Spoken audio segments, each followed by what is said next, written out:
we have said from this podium that pediatric population is generally asymptomatic. They get infection, often they get infection, but their symptoms are minimal, symptoms are nil, और अगर बीमारी बच्चों में होती है Covid तो serious shape नहीं लेते, हॉस्पिटलाइजेशन करने की ज़रूरत बहुत कम पड़ती है। लेकिन पीडियाट्रिक पॉपुलेशन में ये सिचुएशन बदल सकती है, वायरस अपना बिहेवियर बदल ले या और एपिडेमियोलॉजिकल डायनामिक्स में कोई चेंज आए तो हो सकता है कि बच्चों में कोविड का प्रकोप बढ़ सकता है। इसके ऊपर हमेशा से साइंटिफिक डेवलपमेंट जो हो रही हैं उसको सिस्टमेटिकली देखा गया है हमेशा से, और जैसे डेटा हमारे पास अवेलेबल है उसमें ये क्लियर इमर्ज होता है कि अगर हम देखें कि एडमिशन मेन कोविड बड़ी फैसिलिटीज़ में जहाँ बच्चे भी दाखिल हो रहे हैं, बहुत छोटी परसेंट में एडमिशन की ज़रूरत पड़ी है। कभी ऐसा नहीं हुआ कि हमारे पीडियाट्रिक केयर का जो इंफ्रास्ट्रक्चर है उसके ऊपर कोई बोझ, एक्स्ट्रा बोझ, अनयूजुअल बोझ ऐसा हुआ हो। लेकिन जैसे हम आगे बढ़ रहे हैं तो हर तरह के सिनेरियो के ऊपर नज़र रखते हुए प्रिपेयर्डनेस को पुश किया जा रहा है बाय द डे, और इसको अपडेटेड रूप में देखने के लिए एक ग्रुप बनाया गया, नेशनल ग्रुप बनाया गया एक्सपर्ट्स का,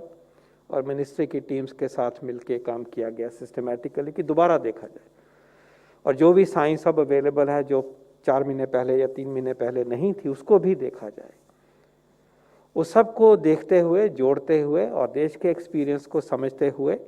डेटा को समझते हुए, क्लिनिकल प्रोफाइल को समझते हुए, डिजीज़ डायनामिक्स को देखते हुए, पेंडेमिक के बिहेवियर को देखते हुए और वायरस की नेचर को देखते हुए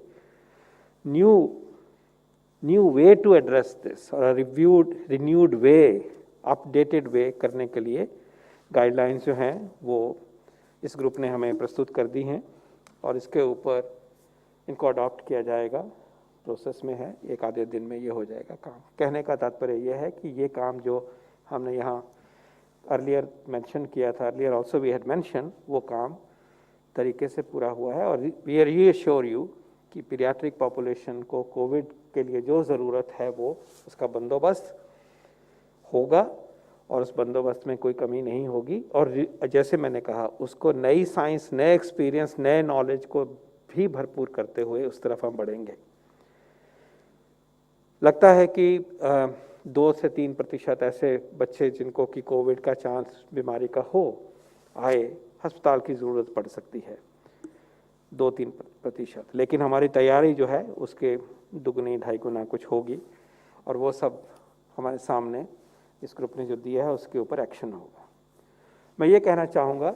कि बच्चों में कोविड जब आता है तो उसके 2 रूप हैं। एक रूप जिसकी चर्चा मैंने अभी करी, कोविड की इन्फेक्शन हुई, बुखार हुआ, खांसी जुकाम हुआ और फिर सांस तेज चलना शुरू हुआ, निमोनिया की शक्ल में हुआ, निमोनिया बढ़ गया और ऐसा व्यक्ति, ऐसा बच्चा अस्पताल में दाखिल होगा बिकॉज लंग में आता है वायरस। एक तो ये स्वरूप है इसका। लेकिन ये भी सामने आया कि ये कोविड होने के बाद 2 से 6 हफ्ते बाद ये खत्म हो गया। कोविड हुआ, पता भी नहीं चला, हुआ तो खांसी जुकाम हुई। रिकवरी के 2 या 6 हफ्ते बाद, 2 से 6 हफ्ते तक बाद कुछ बच्चों में थोड़े से प्रोपोर्शन में दोबारा कभी फीवर आता है, बॉडी पे रैश आता है, आंखें इन्फ्लेम हो जाती हैं जिसको कंजंक्टिवाइटिस कहते हैं, डायरिया, वॉमिटिंग हो सकता है, सांस फूल सकता है, ब्लीडिंग टेंडेंसी हो जाती है। ऐसा लगता है कि बीमारी एक सिस्टम में नहीं है, निमोनिया की लंग में नहीं है, सब जगह जगह पे फैली गई है। तो इस सिंड्रोम को मल्टी सिस्टम इन्फ्लेमेटरी सिंड्रोम कहा जाता है। मल्टी सिस्टम मतलब एक बॉडी का सिस्टम इन्वॉल्व नहीं है, इन्फ्लेमेशन है तो इन्फ्लेमेटरी है, तो ये जगह जगह इसका इफेक्ट है। ये पोस्ट कोविड है, याद ये रहे कि उस टाइम पे वायरस बॉडी में नहीं मिलेगा और आरटीपीसीआर टेस्ट भी नेगेटिव होगा, लेकिन आप एंटीबॉडी करेंगे तो लगेगा कि हो चुका है। तो ये एक यूनिक बीमारी है जो बच्चों में देखी गई है। इसका भी पूरी जो अंडरस्टैंडिंग आज तक बनी है उसको जो हमारे बच्चों के डॉक्टर हैं, स्टाफ हैं, उनको कैसे इस चीज़ को हैंडल करना, उसके के बारे में भी जो गाइडलाइंस अभी तक हैं प्रैक्टिस में, उनको भी चिन्हित किया गया है। लेकिन ये एक इस संदर्भ में भी मेंशन करना उचित है, क्योंकि हमारी पीक अभी 4 हफ्ते 6 हफ्ते पहले गुजरी है। तो अगर बच्चों में परसिस्टेंट फीवर है, रैश है, ब्लीडिंग हो की टेंडेंसी है, स्किन पे ब्लीड हो रहा है, एकदम से सांस बढ़ रहा है, तो उसमें ये multi system inflammatory disorder of children को हमें याद रखना चाहिए। और इसके इलाज जो है इसका बहुत कठिन नहीं है, लेकिन टाइमली इलाज है और तरीके से जल्दी से इलाज होना चाहिए और इमरजेंसी सिचुएशन में, इमरजेंसी सिचुएशन की तरह ये प्रेजेंट करता है।